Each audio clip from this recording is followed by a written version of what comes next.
हो ज्ञानी ज्ञान के दाता, मुनि गुरुवर को करके प्रणाम। गाँव में ध्याऊ में सुबह शाम, पुलक सागर एक नाम पुलक सागर एक नाम। गुरु तुम हो ज्ञानी ज्ञान के दाता, मुनि गुरुवर को करके प्रणाम। इस मानवता के महायज्ञ में आप अपने समर्पण और ध्यान की आहुतियां दे रहे हैं।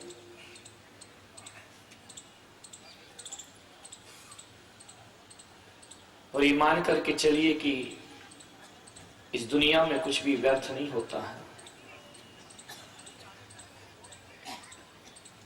लोगों ने हमसे कहा कि साधु संत इतने प्रवचन करते हैं फिर देश सुधरता क्यों नहीं है।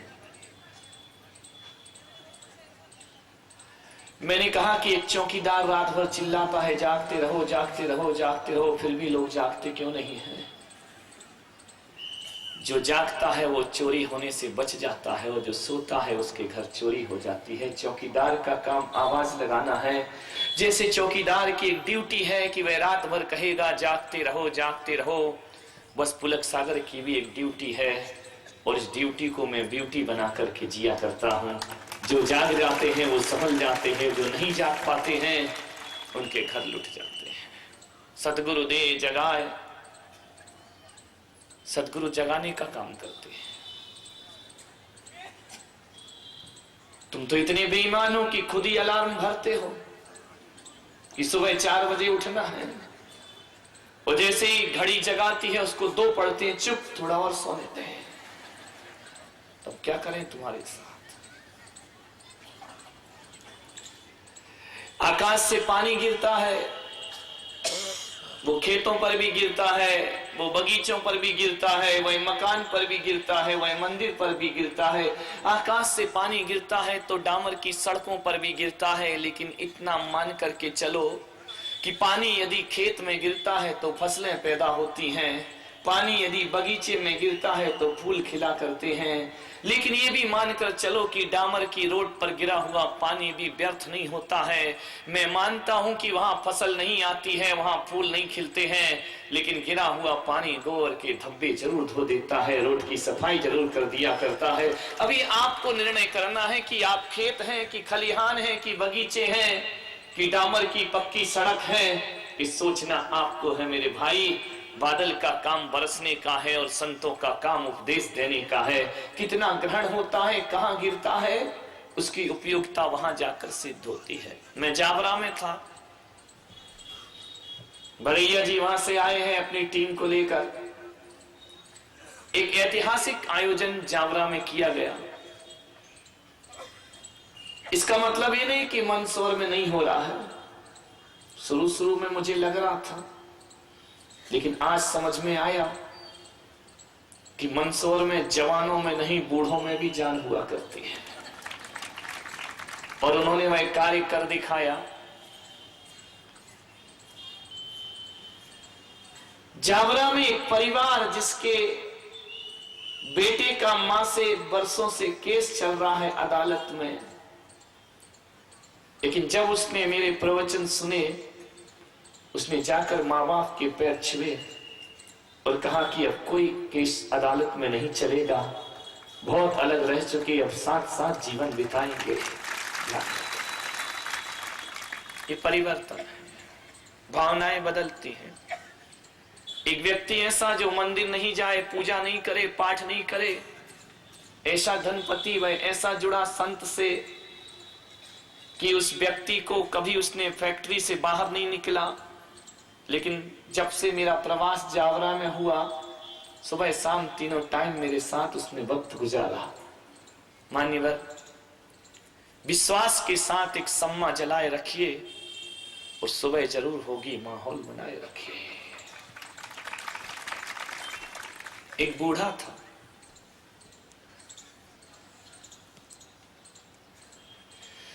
बुढ़ापा कभी कभी वरदान हो जाता है और बुढ़ापा कभी कभी अभिशाप बन जाता है।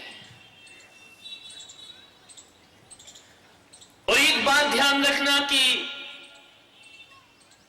ऐसा नहीं है कि तुम्हें बुढ़ापा ना आए। हाँ, दुर्घटना के शिकार हो गए तो जवानी में ही चले जाओगे, लेकिन यदि पूरी आयु जी है तो बचपन भी आएगा, जवानी भी आएगी और मरने से पहले बुढ़ापा भी आएगा। और ये बात भी ध्यान रखना कि बचपन के बाद जवानी आती है, जवानी के बाद बुढ़ापा आता है, और बुढ़ापे के बाद कुछ नहीं आता, फिर आदमी दुनिया से जाता है। उसके बाद कुछ नहीं है बुढ़ापे के बाद, फिर आने का इंतजार मत करना, फिर चलने की तैयारी करना। बुढ़ापा दो तरह से आता है, जहां तक मेरा अनुभव है। दो तरह से आदमी के जीवन में बुढ़ापा आता है। एक तो उम्र से बुढ़ापा आता है, उम्र आदमी को बूढ़ा कर देती है। और दूसरा बुढ़ापा तब आता है, उम्र से पहले भी कभी कभी बुढ़ापा आ जाता है, और जब अपनी ही औलाद की उपेक्षाएं मिलती हैं तो बूढ़ा होने से पहले आदमी बूढ़ा हो जाया करता है। जब घर का सम्मान खो जाता है, जब घर में अपनेपन का बोध समाप्त हो जाता है, जब अपने ही घर में परायेपन का बोध महसूस होने लगता है, तो उम्र से पहले आदमी बूढ़ा हो जाया करता है। ध्यान रखना, बुढ़ापा क्या है? एक जंग लगा लोहा। फर्क इतना है कि लोहे पर जब भी जंग लगता है तो पानी की मार से लगता है, और आदमी को जब भी जंग लगता है तो अपने भीतर की औलाद की मार से जंग लगा करता है। फर्क इतना है लोहे की जंग में और आदमी की जंग में कि लोहे पर जंग बाहर से लगता है और आदमी को जंग भीतर से लगा करता है। और एक बात और स्मरण रखना कि बाहर के लोहे पर लगी हुई जंग को मिटाने के लिए बाजार में रेक मार्क मिल जाता है, लेकिन भीतर की जंग मिटाने का बाजार में कोई रेक मार्क नहीं मिला करता है। जंग लग सकता है आपकी जिंदगी को, कभी भी लग सकता। इस गलतफहमी में मत जियो कि बेटा हमारा ही रहेगा। बेटा कब पड़ोसी बन जाए कुछ कह नहीं सकते, अपने कब पराए हो जाए। साया बनकर साथ चलेंगे इसके भरोसे मत रहना, और अपने सदा अपने ही रहेंगे इसके भरोसे मत रहना। बूढ़ा था, उम्र से कम बूढ़ा था, वह बूढ़ा उपेक्षाओं से ज्यादा बूढ़ा था। जब आदमी को उपेक्षाएं मिलती हैं तो यही जीवन नरक में परिवर्तित हो जाता है। और वह आदमी, वह बूढ़ा, ध्यान रखना, यदि प्रेम जीवन में है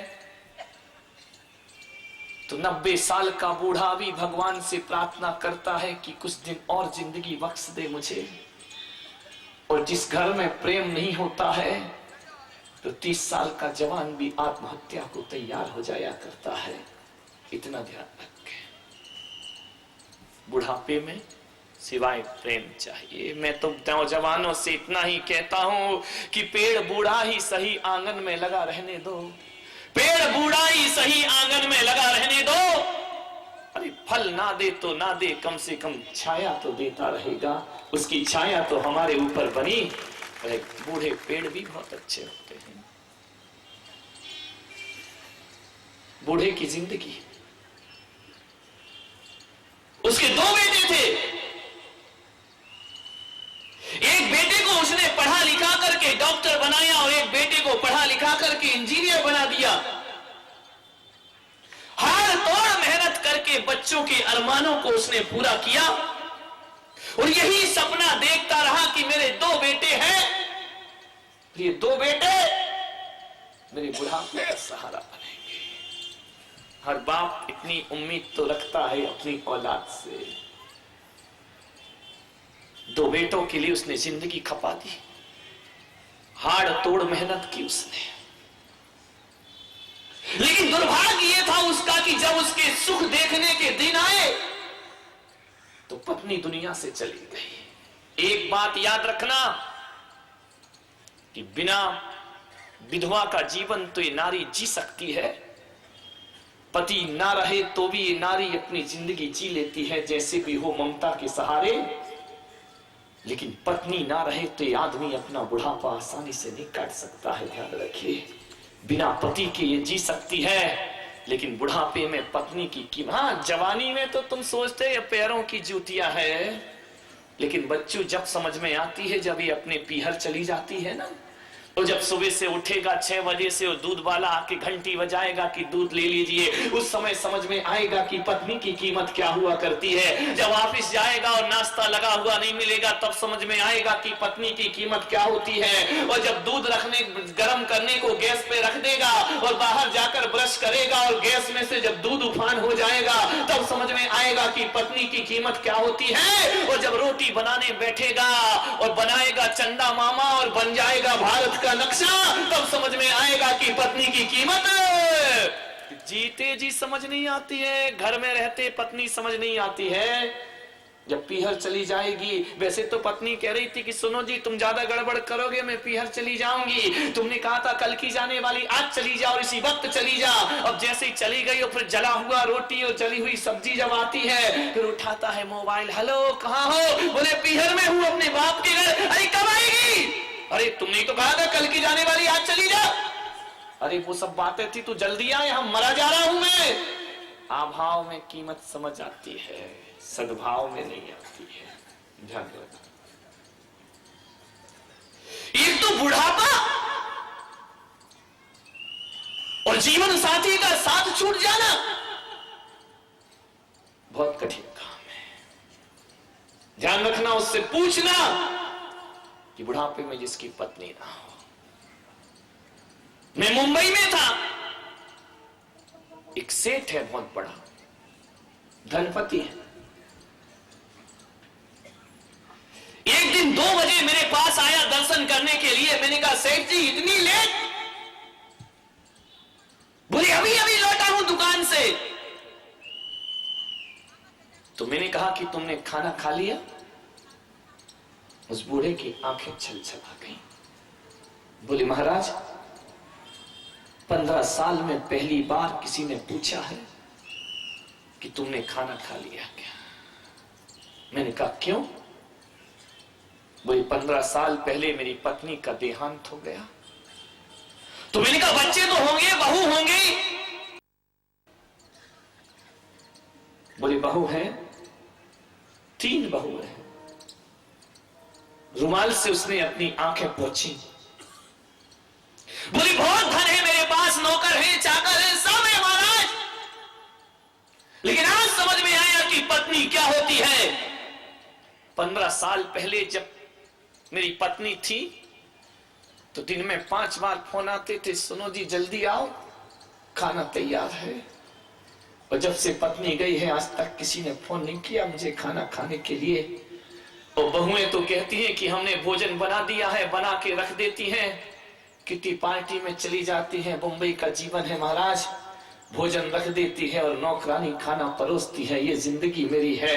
इतनी अपार दौलत होने के बाद भी कोई मेरे से ये नहीं पूछता है कि दादाजी खाना खाया कि नहीं खाया, पिताजी खाना खाया कि नहीं खाया। आज मुझे लगता है कि बिना पत्नी का बुढ़ापा कितना बोझ हुआ करता है। ध्यान रखना। इसलिए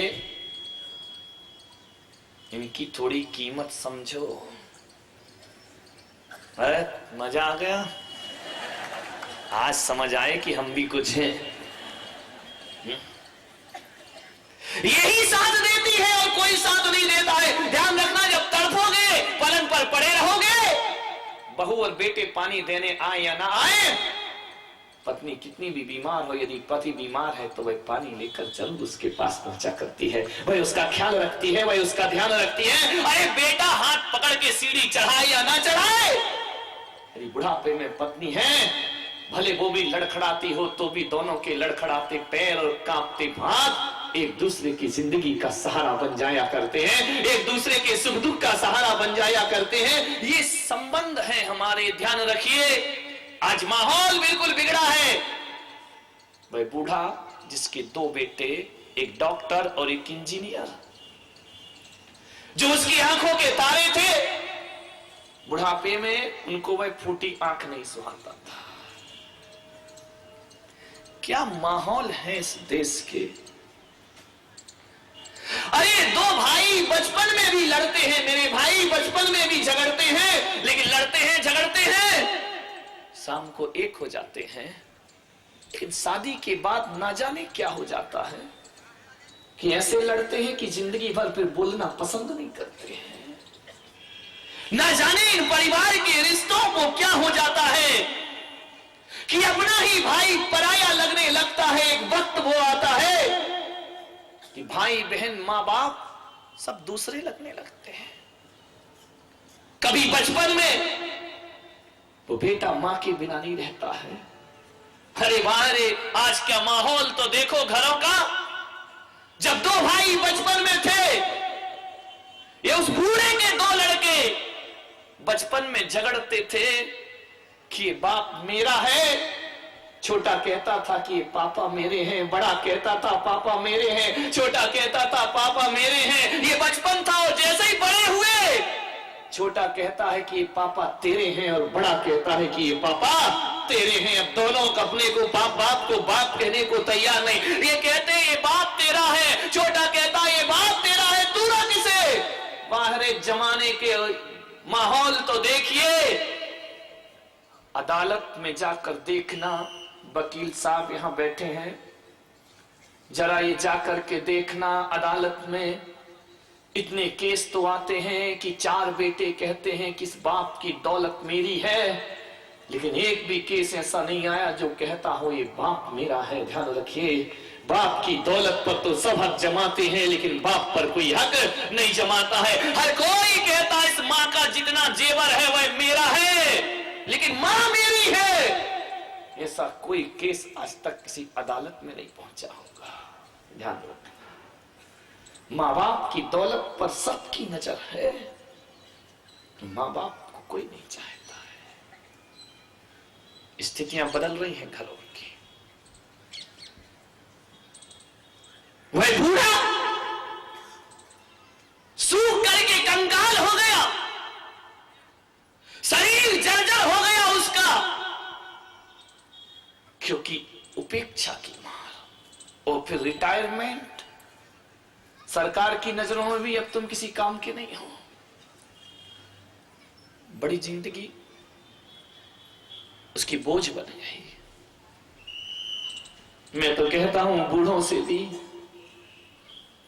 कि बुढ़ापे में भी मशक्कत की जिंदगी जियो, बुढ़ापे में भी बैठ करके मत खाओ, रिटायरमेंट हो जाए उसके बाद भी काम करते रहो। ध्यान रखना, नहीं तो दो रोटियों को मोहताज हो जाएगा ये बुढ़ापा। दिगंबर जैन समाज के प्रख्यात कवि हृदय संत वात्सल्य मूर्ति प्रखर वक्ता मुनि श्री पुलक सागर जी महाराज की लेखनी द्वारा अलौकिक साहित्यों की रचना हुई है। मुनि श्री द्वारा रचित ग्रंथों को पढ़ने से आपका जीवन निश्चित ही नए आयामों को प्राप्त करेगा। साथ ही मुनि श्री के विचारों को जानने के लिए मासिक पत्रिका पुलक वाणी के सदस्य बन जीवन में नई ऊर्जा का संचार करें। मुनि श्री के साहित्य एवं पुलक वाणी को प्राप्त करने के लिए संपर्क करें। केंद्रीय कार्यालय वात्सल्य भवन, P75, गली number 5, Bihari colony extension, Shahdara, Delhi 110032। Mobile 919810900699। Email pulakvani@gmail.com।